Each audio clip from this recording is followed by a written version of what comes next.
और विनय के papa mummy जी बस इनकी एक ही अब दिल इच्छा है जल्दी से इनकी शादी करा दिया जाए जो है। सर शॉर्ट्स वगैरह में देखा करता था अच्छा। इंटरव्यू लोगों के, तो मैंने वहाँ से कनेक्ट किया अपने को। तो मैथ्स का फ़ायदा मिला आपको पेपर में जाके? हाँ, फ़ायदा मिला उससे।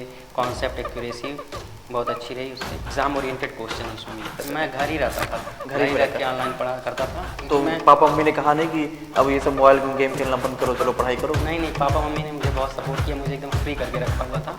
रिपीटेड क्वेश्चन होते हैं वो आप बहुत ज़्यादा कराते हैं, जो एग्जाम में अक्सर आते हैं। एग्जाम में आके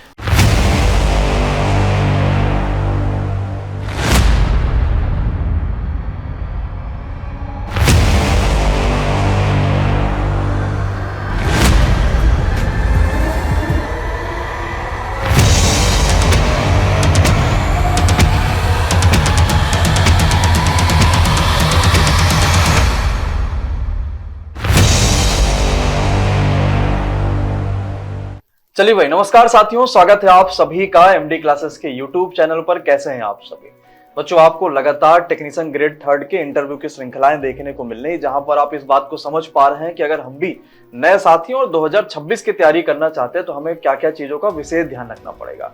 और जब आप इंटरव्यू देखते हैं सिलेक्टेड लोगों से तो आप खुद को मोटिवेट कर पाते हैं कि यार इन्होंने अगर सिलेक्शन पाया है, इन्होंने इस प्रकार मेहनत किया है, तो मेरा भी सिलेक्शन होना चाहिए, मैं भी इस तरह से मेहनत करूंगा। इसी क्रम में आज हमारे साथ है विनय अग्रहरी। विनय अग्रहरी का जो नंबर है वो आरआरबी मुंबई से 91.1 नंबर के आसपास देखने को मिलेगा। एक अच्छा खासा नंबर है आपको सिलेक्शन के लिए बिल्कुल बेहतर तरीके से समझाने के लिए इन्होंने क्या पढ़ा, कैसे पढ़ा। तो विनय यार, बहुत बहुत स्वागत है एमडी क्लासेस पर। धन्यवाद। सबसे पहले तो हम ये जानना चाहते हैं विनय कि आप रहने वाले कहाँ के हैं और आपने जोन कौन सा चुना था? मैं संत कबीर नगर के खलीलाबाद के पास रहने वाला हूँ। मैंने मुंबई जून से फॉर्म को अप्लाई किया था। तो संत कबीर नगर के हैं, मुंबई चूज करने का कोई विशेष कारण कट ऑफ की वजह से कि यहाँ वैकेंसी ज्यादा है? वहाँ पर इलेक्ट्रीशियन ट्रेड की वैकेंसी भी ज़्यादा थी। अच्छा, इलेक्ट्रीशियन की वैकेंसी ज्यादा, तो आपने वहाँ पे अप्लाई कर दिया। ठीक है, तो ये आपकी पहली बार रहा कि पिछले वाला दिया था आपने? नहीं, पिछला वाला मैंने फॉर्म डाला था, लेकिन मैं पढ़ाई नहीं किया था उतना? पढ़ाई नहीं किया था, मैंने एसएससी एमटीएस को फोकस कर रखा था। ठीक है, इस वजह से उसको छोड़ दिया था। तो एमटीएस में क्या रहा आपका? एमटीएस में मैंने फिजिकल भी दिया था, वॉकिंग, लेकिन फाइनल कट ऑफ से बाहर हो गया था। अच्छा, फाइनल से बाहर होगा। ठीक है, इस बार टेक्नीशियन में फाइनल सिलेक्शन। तो एनटीपीसी वगैरह भी आपने भरा था? एनटीपीसी डाला है और 2024 वाला मैंने सीबीटी 2 दिया था। हाँ, लेकिन 2 नंबर से उसमें नहीं हुआ। ठीक है विनय यार, जब 91 पॉइंट के आसपास नंबर आ रहे इतने ज्यादा, तो बहुत सारे साथी आपसे जानना चाहते हैं ना कि मॉक टेस्ट आपने कितने लगाए थे, मॉक टेस्ट में कितने नंबर आपके आते थे? मॉक टेस्ट में मेरा 85, 80, 82 ऐसे आते थे, लेकिन मैं रेगुलर बेसिस पे मॉक टेस्ट नहीं देता था, मैं सेक्शनल मॉक टेस्ट देता था, क्योंकि मैं ज़्यादा देर तक अपने आप को कंट्रोल करके रख नहीं पाता था। अच्छा, इसलिए मैं सेक्शनल मार्क्स अक्सर दिया करता था। तो सेक्शनल में सब नंबर सही रहते थे? और खुद को वेरीफाई आपने कैसे करा? वेरीफाई मैंने इस तरह से किया कि मैंने बार बार एक्सपेक्टेड क्वेश्चंस देखे, कॉन्सेप्ट को रिवाइज किया। मैंने साइंस के लिए जो है एनसीईआरटी को बार बार पढ़ा 9th 10th के, उसके बाद expected questions, previous year questions को बार बार पढ़ा। उससे मेरे जो कॉन्सेप्ट थे हमेशा रिवाइज होते हैं।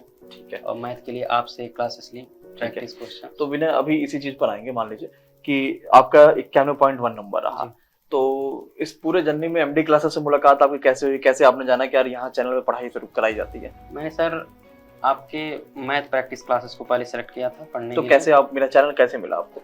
सर शॉर्ट्स वगैरह में देखा करता था। अच्छा। इंटरव्यू लोगों के, तो मैंने वहाँ से कनेक्ट किया अपने को। फिर आपकी मैथ क्लासेस को मैंने ज्वाइन किया।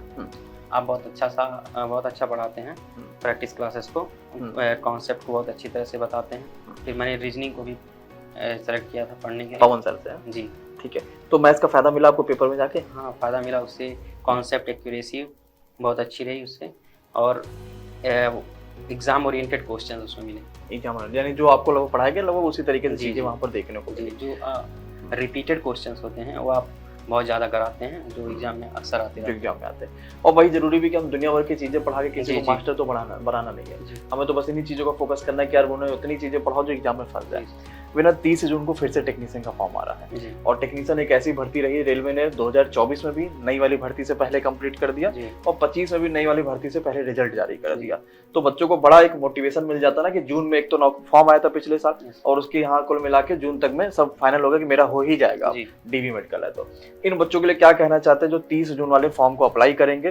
बिगिनर है तो अपनी तैयारी कैसे शुरुआत करें, और रिपीटर है तो कैसे फोकस करें? पहले तो बिगिनर के लिए। सर बिगिनर के लिए पहले मैं कहना चाहूँगा, आपका जो टेक्नीशियन का मेन फोकस्ड बैच है उसको लें।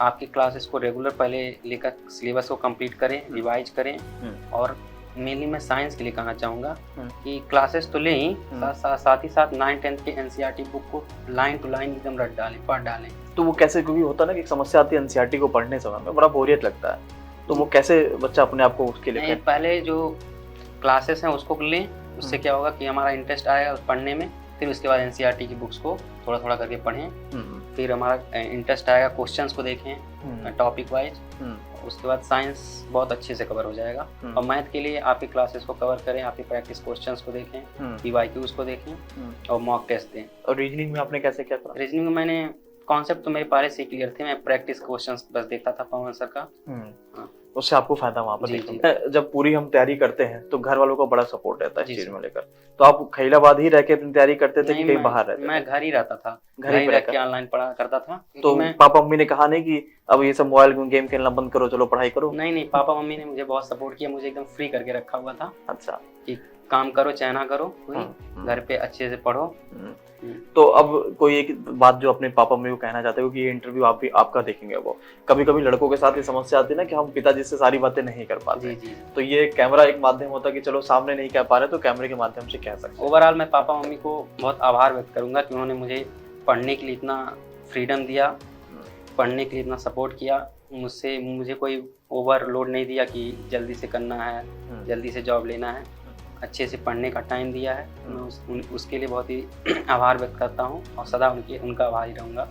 बिल्कुल। और विनय के पापा मम्मी जी बस इनकी एक ही अब दिल इच्छा है, जल्दी से इनकी शादी करा दिया जाए। जो है शादी की बातें तो होती रहती हैं घर में सर, हाँ चलती रहती है, 2 साल में हो ही जाएंगी। अब तो नौकरी हो जाएगी, ज्वाइनिंग जिस दिन होगी उसके साल भर के अंदर अंदर जी, अभी से प्लान बन रहा है। अभी से प्लान, और अब डिमांड भी बढ़ जाती है ना भाई, रिश्ते आने लग जाते हैं, लोग बताने लगते हैं उनका लड़का ग्रहणी जी का लड़का विनय का सिलेक्शन हो चुका है। तो विनय को बहुत भाई शुभकामनाएं एमडी क्लासेस परिवार की तरफ से, जिस प्रकार से इन्होंने मेहनत करी, जिस प्रकार से ईमानदारी से लगातार लगे रहे, आज फाइनल इनका सिलेक्शन हो चुका है ना। तो बच्चों इसी तरीके से आपको कई सारे और भी इंटरव्यू की श्रृंखलाएं देखने को मिलेगी। धन्यवाद साथियों, शुक्रिया।